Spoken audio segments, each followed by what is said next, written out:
is like, oh, man, it's easy, Larry. You just got to go out there and do the deal. And I'm dumb. I'm writing this shit down. I'm like, do the deal. And I look up and I see a bunch of guys like nodding their head in agreement. Like, yeah, that's right. You got to do the deal. And I'm like, what? Well, I don't know what they're talking about, but okay. And I'm waiting for him to say more, but he doesn't. And so Larry just passes him up and goes to Mike. He's like, well, Mike, you're a man of more words. Like, why don't you tell us, maybe you can enlighten us and kind of tell us what you're doing out there that helps you set the pace every week with John. And Mike was a East Texas dude, sticks his hands in his pockets, looks down at his feet and kind of comes back up. He's like, Larry, it's like old John said, you just got to go out there and do the deal. And he's like, and Larry adjourns to me. He's like, well, there you have it, boys. Go out there and let's do the deal. And I'm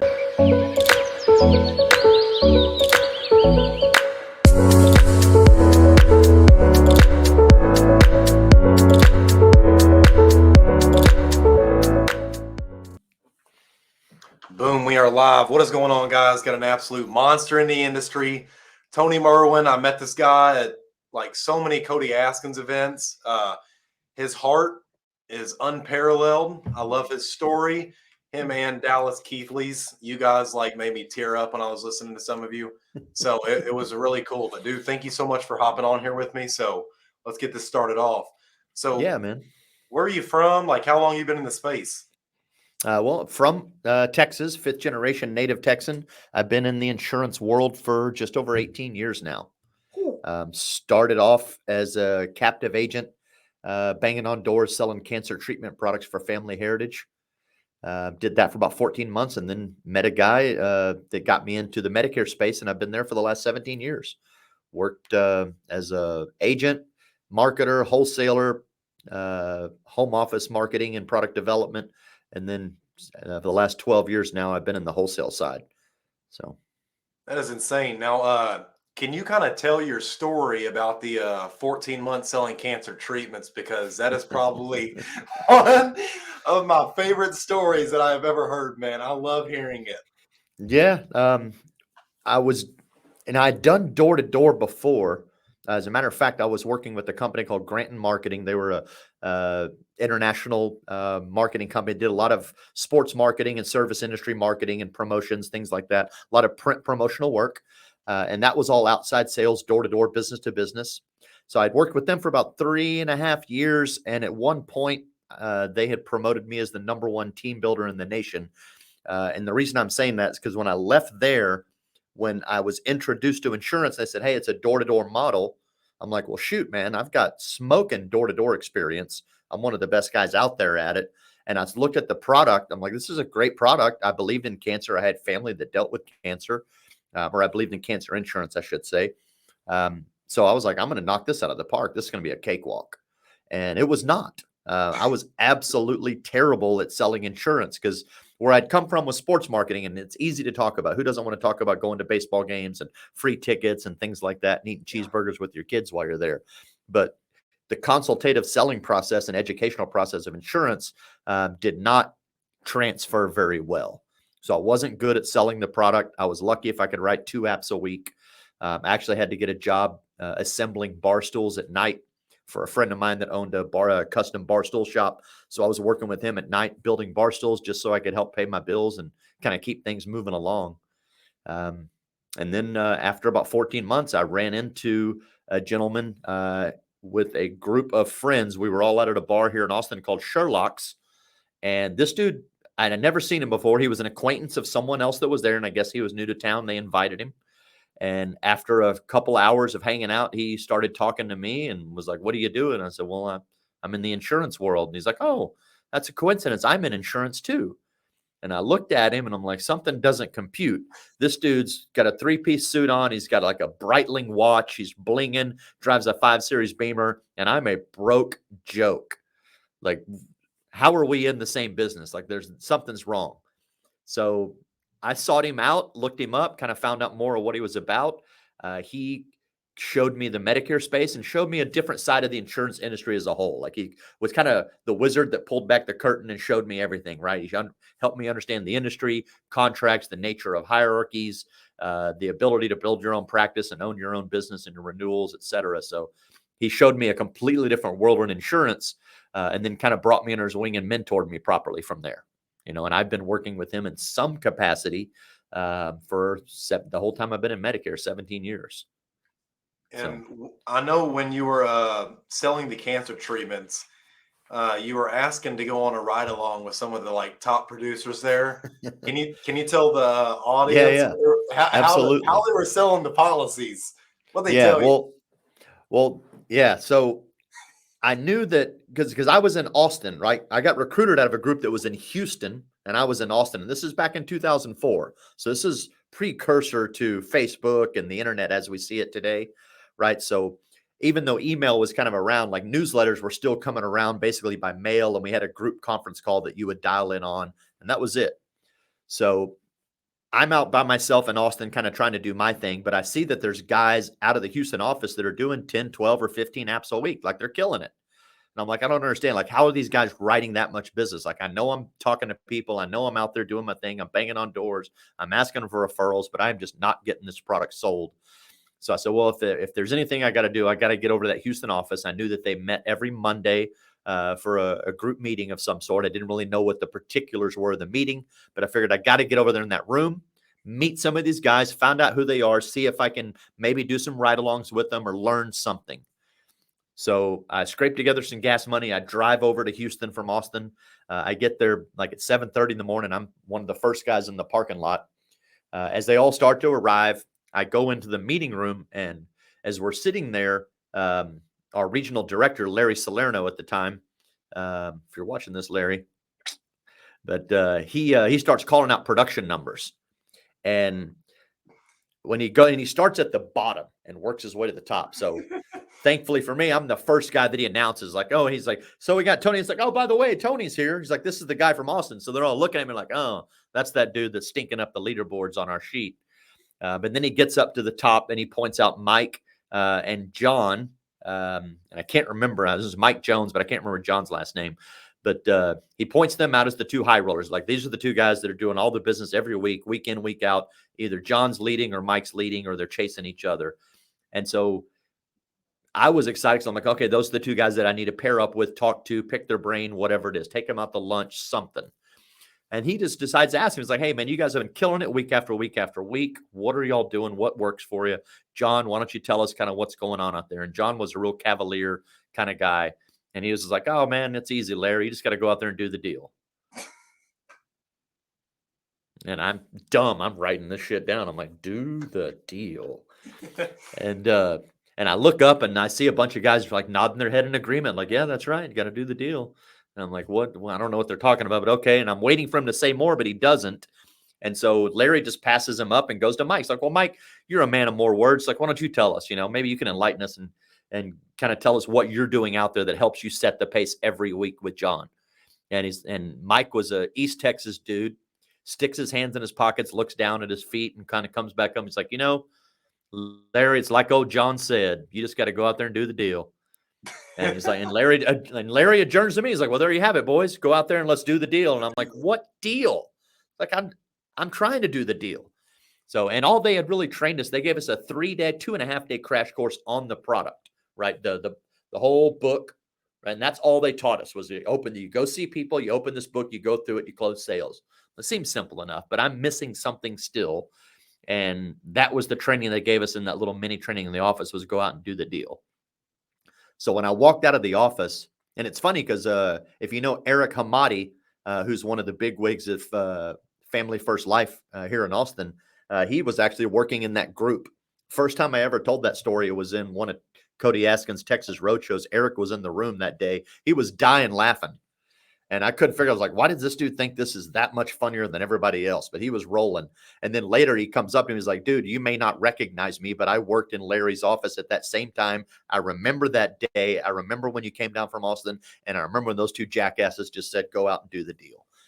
So that was pretty funny, reconnecting with Eric. So we get together and kind of rehash that sometimes. But I go out in the parking lot and I run up to John and I'm like, dude, can you help me out? I stink. You guys see my numbers. I'd like to do better. You're one of the pace setters. Can I just ride along and observe? I'll keep my mouth shut. I won't interfere. And he's like, man, I can't. He's like, I've already got a trainee. Go check with some of the other guys. Maybe somebody's got room for you.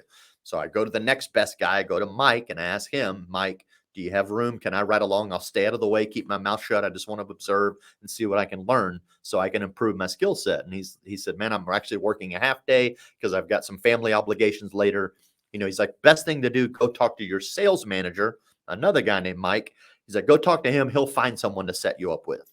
So I go back in the office. I go to Mike, my sales manager, and it's like, Mike, I'm terrible. I'm terrible. I need to get better. Can you take me out in the field, or can you suggest someone? He's like, I would always either work with me or the two top guys, and none of us are available today. He's like, I'm doing interviews. He's like, I'm not going to be able to go out in the field. And then he says, but tell you what, come back next week and maybe we'll see if we can get you out with somebody. So I'm like, so let me get this right. You want me to drive another 4 hours back across to Northeast Houston on a maybe if?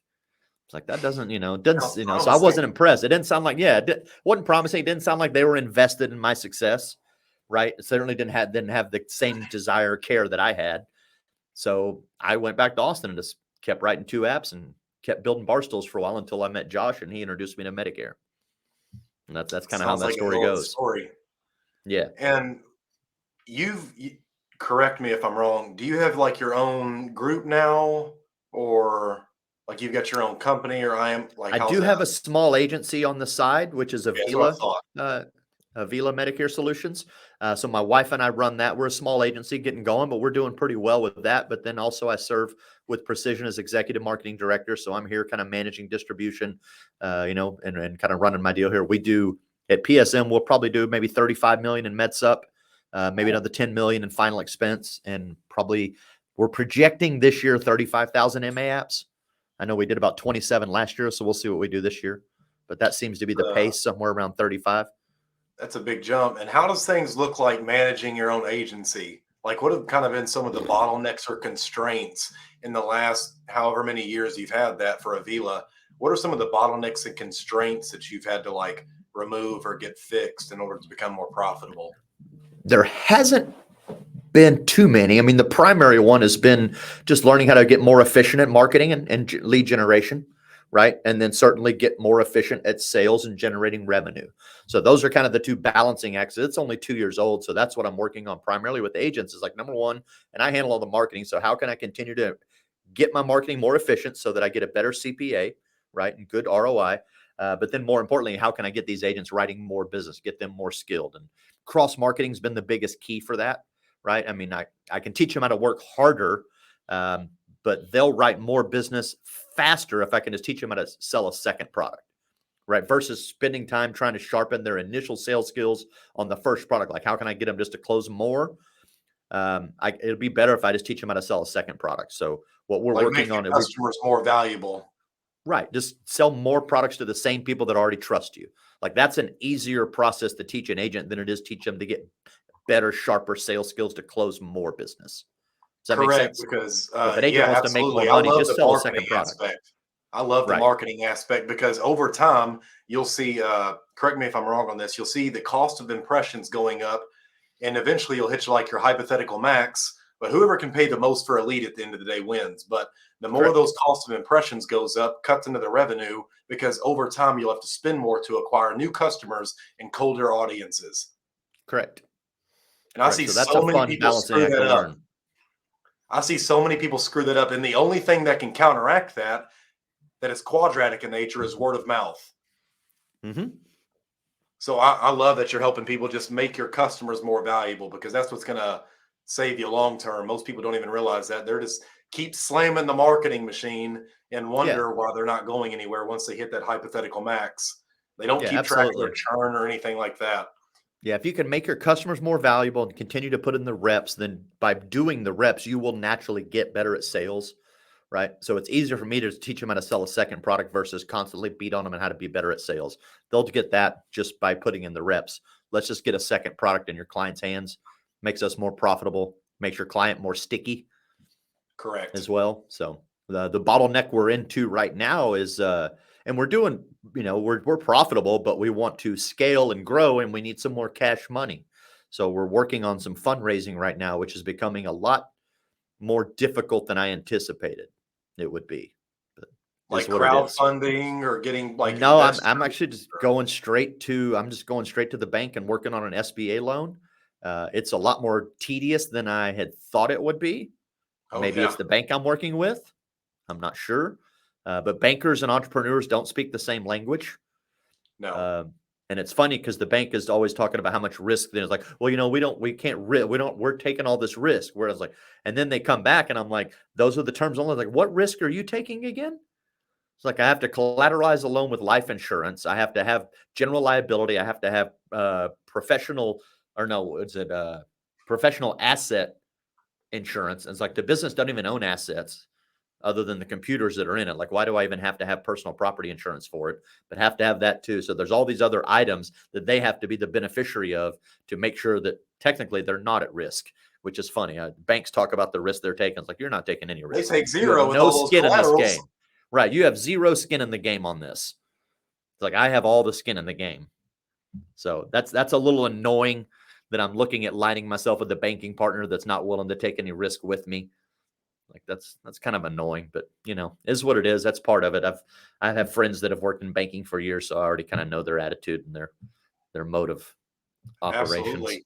What have you whatever. seen to be like extremely beneficial in like building like your sales team? What have you seen as like some fundamentals or principles that other agency owners or even aspiring agents who want to build their own thing in the future? What could you kind of give them as far as a blueprint or a roadmap of like things to avoid, maybe even like that? I would say ultimately you have to lead from the front, right? I mean, if you're not willing to do it, you can't expect someone else to do it. So if you're going to train a sales team, you have to train them out there with you. So like when I trained my first agent for Avila to get them rolling, we went out in the field together. I ran all the appointments at first, and then I had them start running appointments. And then we went and we did everything by phone because I wanted them to kind of choose like which one are you more comfortable doing? Do you like running appointments, go out in the field? Or do you just want to sit behind the office desk and sell by phone? And I knew what I wanted them to do. I wanted them to sit in the office and sell by phone because I think that's the smartest, most efficient process nowadays for sales. But I didn't want to force that on them. Right as we were starting, I'm like, which way do you kind of see this going? So I kind of took that approach in the beginning with my first guy, which is actually my wife technically. So I was very flexible in kind of letting her fashion how she wanted to go about the business. But I think ultimately that's the key is you have to be willing to put in the reps alongside them and show them what's expected, right? Show them like, this is what's going to happen. Like I'm going to make 10 dials and most people aren't even going to answer the phone, right? Out of every 10 dials, I might talk to one person and that person probably tells me to go kick rocks. So you have to show them those expectations of what it's actually going to look like, they're actually going to experience. And then second is once they start to realize that you got to build their activity goals and you have to make their goals based on activity. If you make them on production, I mean, ultimately you want to build it out to production, but it has to boil down to activity because that is the ultimate thing that you can measure the agent by, right? I mean, he can Correct. tell me that like I didn't write 100,000 this month or whatever, the metric is. I'm like, well, but did you put in the reps? Right. And that's the key. Like if I could train you to be heavily activity focused, the results will come later. Like don't judge your people just on results, judge them by the activity. Right. Or, you can judge them by Yeah, the results first. Like, well, process they're is more not meeting their important than the product. results, but are the activity there? And then when you realize, oh, well, shit, they're not doing any activity. No wonder the results aren't there. Right. But I think you always have to measure your salespeople by their activity metrics. Are they putting in the reps? Are they putting in the phone calls? Are they putting in the follow-ups? Are they building the appointments? If all that works, then the math says the sales will be there at the end of the day. Granted, some days will be better, some days will be slower, but if the activity is consistent, the sales are consistent. So But yeah, always so measure your people by activity. you probably do a lot of reverse engineering, like taking their annual premium divided by their dials and showing you like, hey, this is how much you're worth per dial, whether they answer or not. Correct.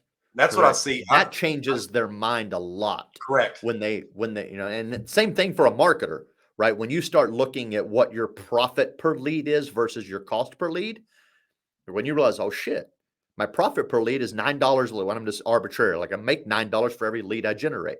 Then you become super motivated to generate as many leads as you can. So you take that perspective that it's no longer an expense in marketing. I'm investing in marketing because that shows here that I make $9 for every lead I can generate. So hell, let me generate as many leads as possible and let's go spend some money. So same thing for the agent. If you can show them that their time is an asset that generates money, and you can look, every dial you make, you make $2.25 or whatever it is, or $5 or $8, I don't know. But for every dial you make, that's money in your pocket. Then they're like, well, shit, how many dials can I make? Exactly. And that And it takes their results. mind off of results. It's like taking ibuprofen to treat headaches. You're treating a symptom instead of looking at the root cause of something. Yeah. And just out of curiosity, like how many agents do you have at Avila now? We've got just 5 in total. Okay. Probably an unrecruitable 6. sales team though. 6. Theoretically, I would like to think that. We've got Correct, one but guy that's a little bit of a laggard, but he'll come around. it's probably a tight knit family though, and I like that. I prefer having 5 really like kick ass people compared to 50 people doing. Yeah. Uh, Well, they're all remote too, so we're not all in the same office. So that kind of has a rub on it, because I do yeah, believe in having people in an office. It creates a vibe, it creates an energy. They can play off each other. So that's a little different because they're all remote and everybody's working from their own homes, right? So they're kind of very responsible for their own motivation. And we just do basic phone calls when necessary to keep everybody in tune. But we've got 5 agents and 2 virtual assistants that in the whole group so far. So it's getting there. The goal, everything goes according to plan. We will have a brick and mortar office for the first time open early next year. And then the goal will be to build out the full LOA team after that. there you go. And like just looking back now over the last 2 years, if you had to completely restart your agency now, are there things that you would do differently, or what does that look like? The only thing I would probably do a little bit different is maybe pay myself a little less the first year. Why is that? I think this is a big And point. not even just myself, like the lead agent, for example, because I think a lot of agents make that mistake. And of course, we have living expenses. We got to get by. We got to have, our needs. But I think a lot of agents, they don't reinvest enough back into their business, right? And they're like, shoot, man, I made $5,000. I'll put 500 back in the business and I'll go spend 4,500. You're going to struggle. You're going to struggle a lot that way. Yeah, wait till So taxes come. exactly. So I would say, and I'm definitely not shy on investing back in my business. We've been running it mostly at 50-50, where 50% stays in the business and gets paid out to any agents, and the other 50% goes back into marketing, no exceptions, or marketing, branding, growing, etc. But I would say if you can consider it, if you can afford it, and you can make it work for you, try to pull that at like a 70-30 for a while. I mean, ultimately, and I talked to Justin Brock about this one day. He's like, your first year as an insurance agency owner, you should probably be operating at a loss, truthfully. And then we did. It wasn't a big loss, but we came in $7,000 short. We made 62 gross, and we spent 69,000. So, good news is we're only a sole proprietor LLC, because everybody else is 1099. Direct from the carrier, at least that group of agents is. So, I was able to get a little bit of a refund back, because as a 1099 or as a LLC sole proprietor, you can file it all on your individual tax return. So that was a little bit of a nicety. But Yes. yeah, I would say, if you plan to grow, like if your ideal thought is you want to grow a business and make it bigger, you're not just trying to sell some insurance and make your ends meet. You definitely need to be spending minimum 50-50 in your business. And I would say if you can afford it, run it at 70-30. 70% goes back in the business, 30% you can keep. And what made you want to build your own agency? Mostly my wife getting into the business. I originally didn't have any desire. I enjoyed what I still do, enjoy what I do at Precision Senior Marketing. So I wasn't planning on making any changes at all. And then when it was in 2020, when COVID happened, and I live in Austin, so Austin was in a very tight lockdown. My wife at the time worked for a private school teaching Spanish immersion to children and business owners who need to learn Spanish fast. Well, that school shut down, laid everybody off, no severance, no nothing. Just we'll let you know whenever we can reopen again per Austin's requirements. After about 6 weeks or so, she started kind of freaking out. Like she's not making any money, and she never has really known how much money I've earned. not that I'm trying to hide it from her, but just never came up. And so she started kind of getting really worried. And like, you don't have to worry. Like, we're okay. It's everything's cool. It's like, I'm fortunate that I have a great position, great career in insurance. We got plenty of money coming in. Don't worry. And she's like, and she's like, when I'm bored, she's like, I don't have anything to do either. I feel like I have no purpose, right? I don't have anything going on. I'm not contributing. And so I was like, just relax. And, you mentioned that you wanted to paint the guest bedroom. So go paint the guest bedroom. And so about 2 weeks later, I finished painting the guest bedroom. And she tapped me on the shoulder. She's like, I want to get my insurance license. I said, all right, cool. And I treat her like I do most agents that come up to me with those kind of ideas. And I'm like, well, I will provide you with the pre-licensing course and the rest is on you. Like, don't come talk to me until you come back with your license in your hand. And I treated her the exact same way. I pulled it up. I bought her actually, I had to buy her 2 pre-licensing courses because she wanted to do, because she's bilingual, right? And she's mostly Spanish. She does speak good English with a thick accent, but she's certainly fluent in Spanish, native from Colombia. So I bought her, the first one I got was through Excel Solutions, and I got her the Spanish version. And according to her, the Spanish translations were so bad that she didn't even understand what she was reading. She's like, there's no way I'm going to be able to pass the test because none of this even makes sense. She's like, the grammar, the language, the words they're using, none of it adds up. So then I had to spend more money, not a lot, but I mean, another $100, and I bought her a Kaplan's in English. She's like, just give me a good one in English. So I got Kaplan's for like $99, put her in front of that. She's a teacher by trade, so she took a very teaching mentality to it. She printed out the entire course on paper.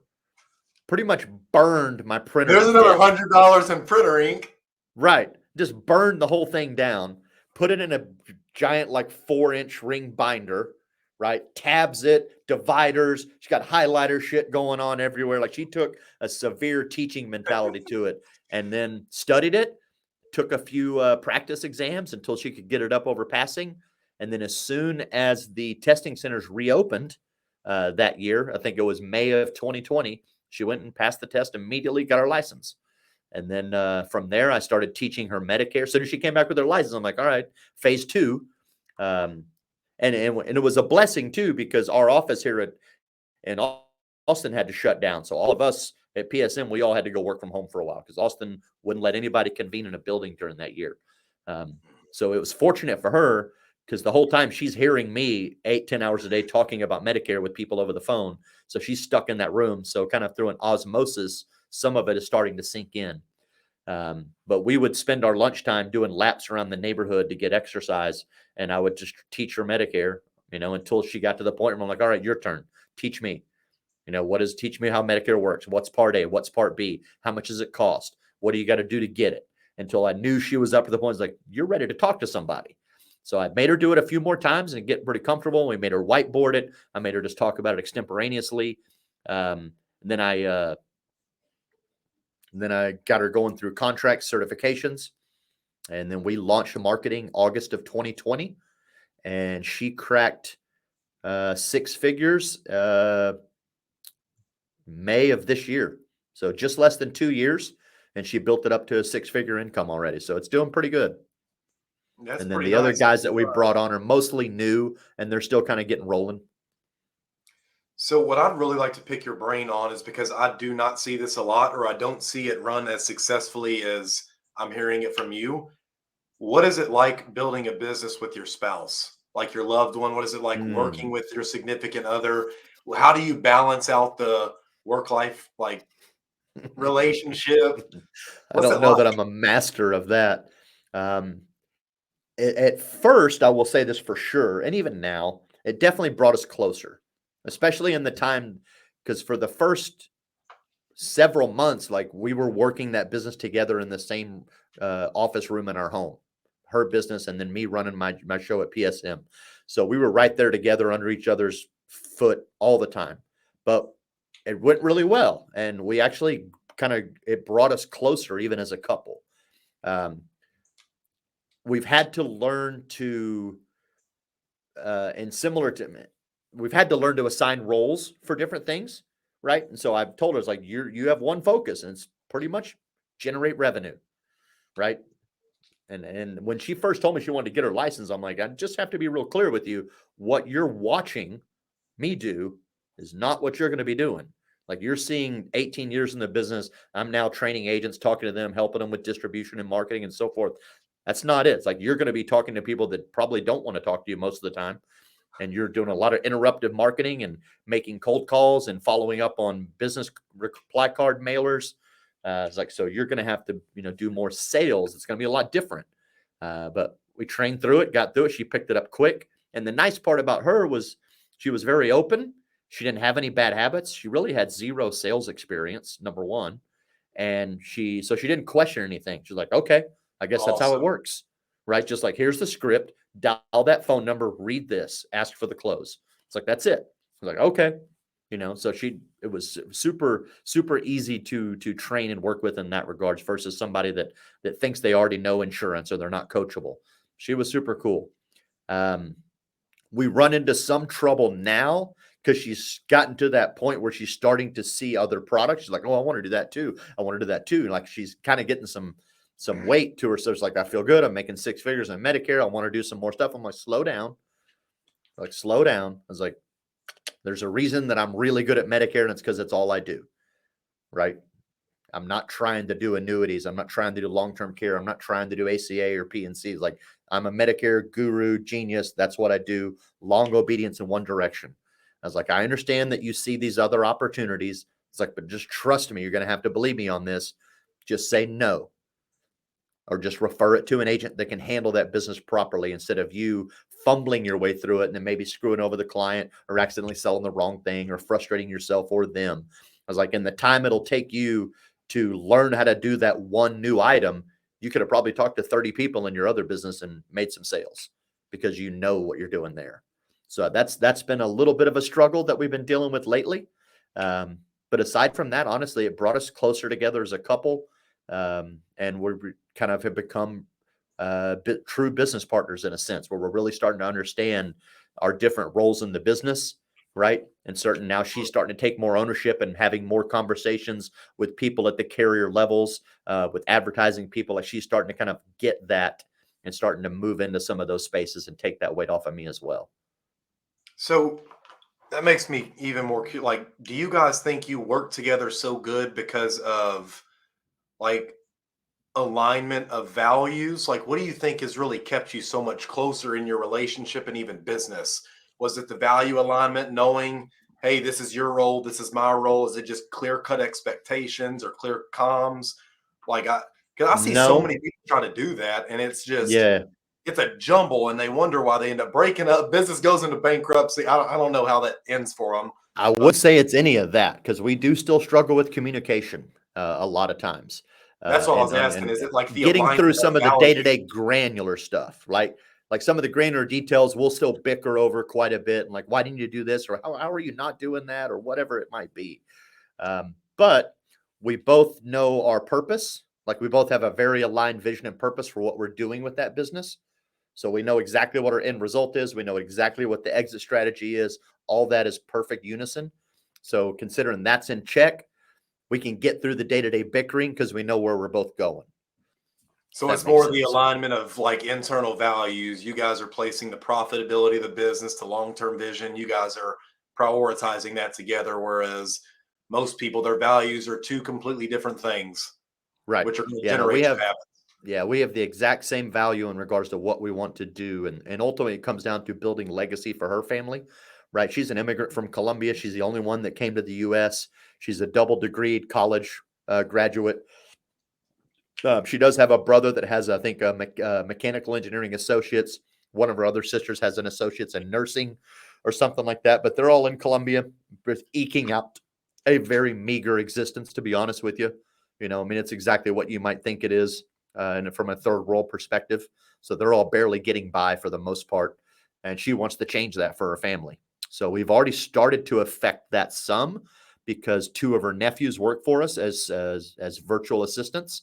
So we basically, and Colombia is kind of cool. Colombia is really similar to the U.S. in regards to tax structures. So all we had to do is get both of her nephews set up with their sole proprietor tax ID so that they could work as a self-employed person. And then now they can invoice me. I can pay them, and it's all totally legit. I can pay them as a 1099 contractor for my business. They can use that sole proprietor number, pay their taxes properly, file their expenses, blah, blah, blah. Super cool. So we got all that set up. And one of them works for us as basically our social media manager. He does all of that. Dude makes a phenomenal living. We basically quadrupled his income. Yep. From moving. Like he was already doing it. He was already working. They call it a community manager in Colombia. But he was basically the social media manager for a company over there. He was making a U.S. equivalent of about $400 a month, $450. So now he makes $1,500 a month U.S. equivalent, which roughly comes out to, it's about a $70,000 a year salary in Colombian money. So he's got a nice new apartment. He works remote, so he can travel around the country and do his work wherever he is, because all he does is pretty much handle all of our social media. He runs our YouTube channel, all of our social media accounts. He handles all of that for her. So we came up with a really good strategy that's helping. And she shoots one video through Facebook Live. He takes that video and turns it into about 10 to 15 pieces of content. So he runs all that for us. And then the other one basically does pretty much anything else we need. Data entry, phone work, like he'll do customer service calls. He'll do some of our data entry for different things like that. And we were basically able to double his income. He was making about $300 a month US, and we're paying him $600 a month plus some bonuses. I don't think people realize like how fortunate they are to be in this country. Like I believe it's like roughly 2/3 of the world lives on less than $2 a day. Yeah. Like, and Very people true. are complaining about their Big Mac prices going up. Like, you don't even know how bad it could be. Yeah, So absolutely. Unless you've that's traveled also a around and share. looked, you have no clue. So that's a big motivating driver for her too. And I will be honest, we had a moment probably about 6 months ago, maybe 5 months ago, where and I thought she might have gotten herself into burnout. I was a little worried because she works her ass off. Like, she actually works really hard. I'm super proud of her. And this is nothing that I've ever had to teach her. But there was a period where it seemed like she was slacking off. And I told her, I was like, look, I'm investing full-time money into this business. I was like, which means I need full-time effort from you and everybody else. It's like, I'm not here to be your boss. I was like, so I need you to tell me if you just want to work in insurance part-time, just tell me. And that's fine. I have no problem with that at all. And then I'll make sure that I invest part-time as well. I was like, but I've been investing full-time. I need you to be full-time if this is a real deal. And so I just broke down some numbers, and the two big ones were the money that we pay for her nephews. I was like, you see this right here? I was like, this is how much we spend per month for both of your nephews. Now, if we want to keep them working for us, I have to have this many sales every month, or those two guys are going to have to go. Like, as soon as things drop, like, those are the first two guys that get cut. Yep. Like, so if you want us to keep providing for them, like, we need to make sure that this number's met. And the only way this number is going to met if all this effort comes in front of it. I haven't had to say anything since then. I pulled that lever. Can you kind of tell me like what you guys do differently in the agency? Like maybe how you're if you don't want to say it, that's totally fine. But like kind of what your opportunity is different for someone watching this thinking like, dude, I want to come work with this guy. Like our values are aligned. I love his demeanor. Like what do you kind of offer differently than just going to an FFL where they're not gonna maybe get what they need or any other IMO? Like what could be the difference with working with you? Even as an LOA, there's still a vesting opportunity. For example, like we have a really phenomenal LOA opportunity for agents that want to work remote. For example, they get all the tools, they get all the marketing, and they still have a really good vesting opportunity where they can build growth. Whereas a lot of LOA, not all of them, but there are some LOA models out there where you're only getting paid one time every time you make a sale. But we actually are willing to pay you renewals so that you can actually grow a true income. So it's a real business opportunity LOA model. But I think the big thing that we are doing different that's helping us find success is we're working a niche market, right? We're specifically focusing on the Hispanic market. We're targeting the Spanish speaking It's untapped. Hispanic market, right? So it's pretty close to untapped, at least in the way we're going after it. Like you'll find some Spanish agencies in like El Paso, Texas, or down in the Valley of Texas, maybe San Diego, maybe Los Angeles, maybe obviously in Miami-Dade area, right? But they're localized. There's nobody really covering multiple states and multiple counties in a large geography that are focused on the Spanish-speaking market. It's hard to tackle. I mean, it's really hard to target them. The only way you can definitely target Spanish speakers is through Spanish literature, Spanish, specifically Spanish marketing, right? So if I put a Facebook ad up and it's in Spanish, then anybody that responds to it obviously speaks Spanish. Way like higher intent though as well. Super high intent. I love that, dude. So I end up paying a higher cost per lead, but I get a better CPA and I get really good high intent. However, I still have a better CPA on direct mail.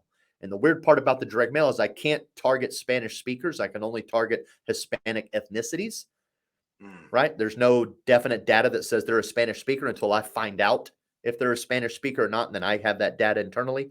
So like I work with Lead Concepts. We send out a lot of direct mail to Hispanic ethnicities in the right target markets where I know I'm probably going to perform better. And we do a bilingual mailer, super simple. And then all I added to it was I added 2 items. The big thing I added was a preferred language checkbox, English or Spanish. So we know how to outreach to them. We know how to build our automations around them. And then I added a BRC, or I added a QR code on the mailer that goes to a landing page where they can convert now instead of filling out the card and mailing it back. So that helps me decrease the CPA on my direct mail, which is why I'm using that mostly, even over Facebook, because I get a really good return on it. But I was just looking at my results. I had 2 campaigns in the last 2 months that have gotten me 2.3% return. And that's just from Lead Concepts. That doesn't include the people that convert on the landing page through it. So I'm getting on a lot of those mailers, like on that one, I probably got closer to 3% total return. Where my average is probably 1.7. Yeah. But I had a couple that they came back really hot. So some of those little things, and our big drive, because you mentioned this earlier, quadratic, word of mouth, right? So we're building a YouTube channel. Growth. Correct. So, and this is something I kind of knew this, but I learned a lot from Landon McCarter over at Secure Agent Marketing one day when he kind of trained me on understanding how new agents have to look at their marketing. So ultimately, everybody wants people to call them, right? And that's what word of mouth generates. So you get enough good word of mouth, then you have inbound traffic coming in. It takes forever to get there.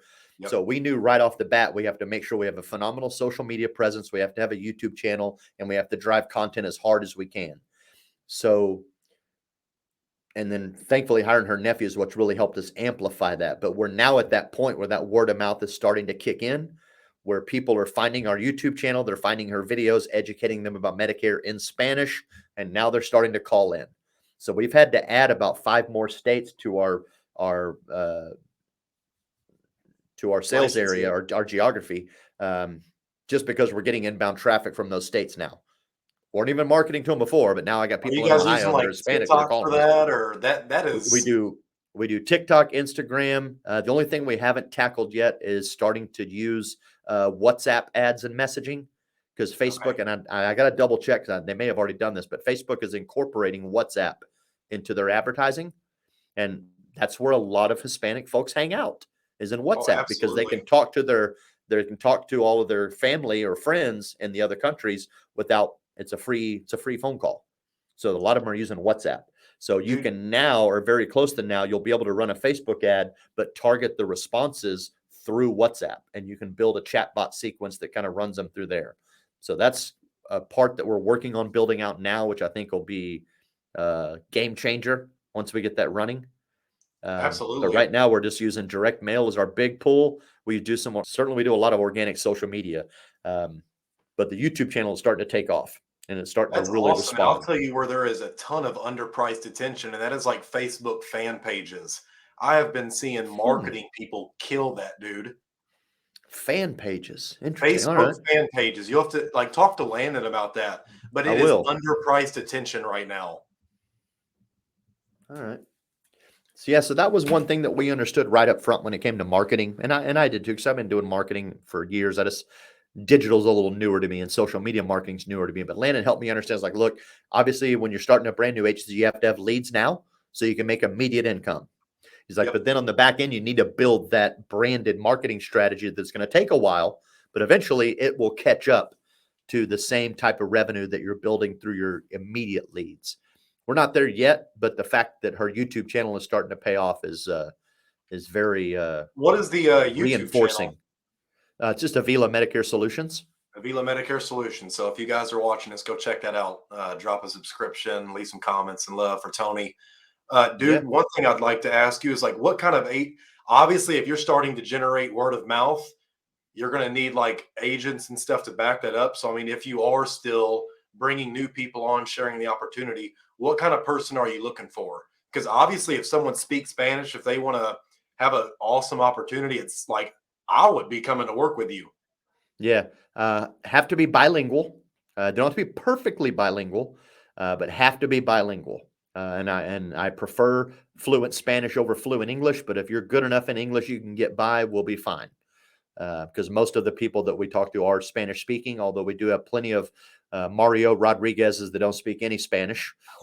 They were born in East LA, right? He's got a Spanish name, but he don't speak a lick of it. So we've got plenty of those clients, but they're good with working with someone that, they understand like, hey, you're Hispanic. Maybe your English isn't perfect, but I can still understand what the hell you're saying. You just have a thick accent.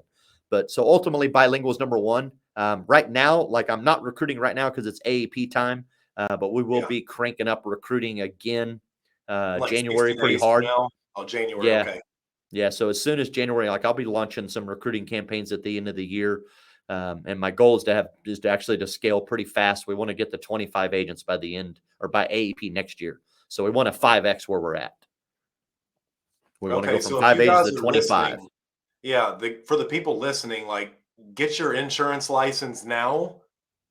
Start learning about this stuff. And I'm telling you, like, this is an incredible opportunity. If I spoke Spanish, I would be working with Tony in a heartbeat because, like, people do not realize how lucrative this industry is as long as you are willing to do the boring work at scale.